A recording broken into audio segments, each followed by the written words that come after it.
2014 ఎన్నికల ముందు భాజపా ప్రధాని అభ్యర్థి హోదాలో ఆంధ్రప్రదేశ్కి ఇచ్చిన హామీలు నెరవేర్చకుండా ఉండడానికి ప్రధాని నరేంద్ర మోదీ చేయని ప్రయత్నం లేదు.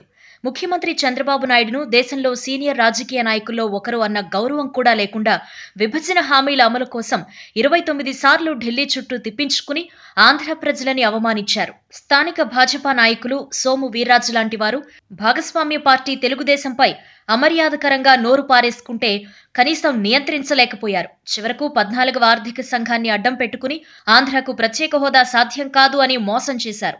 ఎన్డీఏ నుంచి తెలుగుదేశం పార్టీ బయటకొచ్చే పరిస్థితి కల్పించారు. మాకు తెలుగుదేశం లేకపోయినా పర్లేదు, వైకాపా ఉంది అంటూ కొంతమంది కేంద్ర మంత్రులు, రాష్ట్ర భాజపా నాయకులు బీరాలు పోయారు కూడా.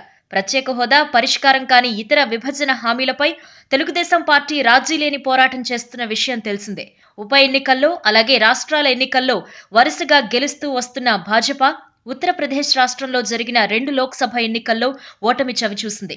ఇందులో భాజపా తరపున రాష్ట్ర ముఖ్యమంత్రి యోగి ఆదిత్యనాథ్ వరుసగా గెలుస్తూ వస్తున్న గోరఖ్పూర్ ఉంది.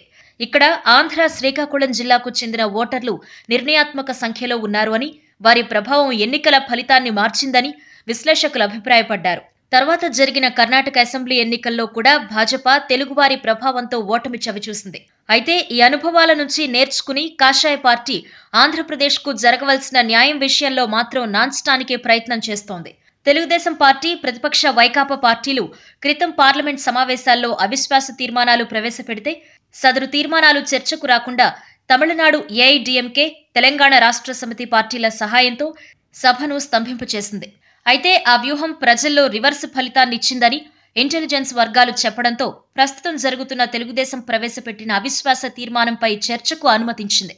ఈ చర్చలో తెలుగుదేశం ఎంపీలు గల్లా జయదేవ్, బుట్టా రేణుక, రామ్మోహన్ నాయుడు, కేశినేని నాని భాజపా బండారాన్ని బట్టబయలు చేశారు. తెలుగుదేశం ఎంపీలు లోక్సభలో మోదీని ఉతికారేసిన తీరు కేంద్రంలో ప్రతిపక్ష పార్టీలకు మాత్రమే కాదు, భాజపా, మోదీ, షా వ్యతిరేకులకు కూడా కొత్త బలాన్నిచ్చింది. అయితే చర్చ జరుగుతున్నప్పుడు టీఆర్ఎస్ ఎంపీలు తెలుగుదేశం ఎంపీ ప్రసంగాలకు కారణం లేకుండా అడ్డుపడ్డం పలు అనుమానాలకు తావిచ్చింది. అయితే టీఆర్ఎస్ అసలు ఉద్దేశం నిన్న ఆ పార్టీ వ్యవస్థాపక నాయకుల్లో ఒకరైన తన్నీరు హరీష్ రావు ఉపన్యాసాల్లో బయటపడింది. హరీష్ రావు మీడియాతో మాట్లాడుతూ ఆంధ్రకు ప్రత్యేక హోదా ఇస్తే తెలంగాణకు కూడా ఇవ్వాలి అని కొత్త పాట అందుకున్నారు.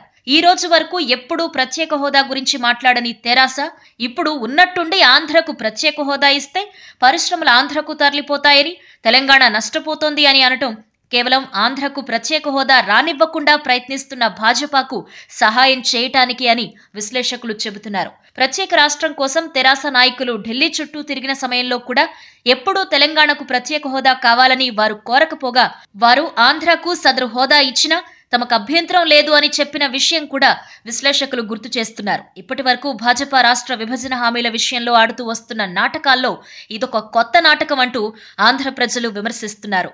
ఈ వీడియో మీకు నచ్చినట్టయితే లైక్ చేయండి, షేర్ చేయండి. మరిన్ని ఇంట్రెస్టింగ్ వీడియోస్ చూడడానికి మా ఛానల్ కు తప్పక సబ్స్క్రైబ్ అవ్వండి.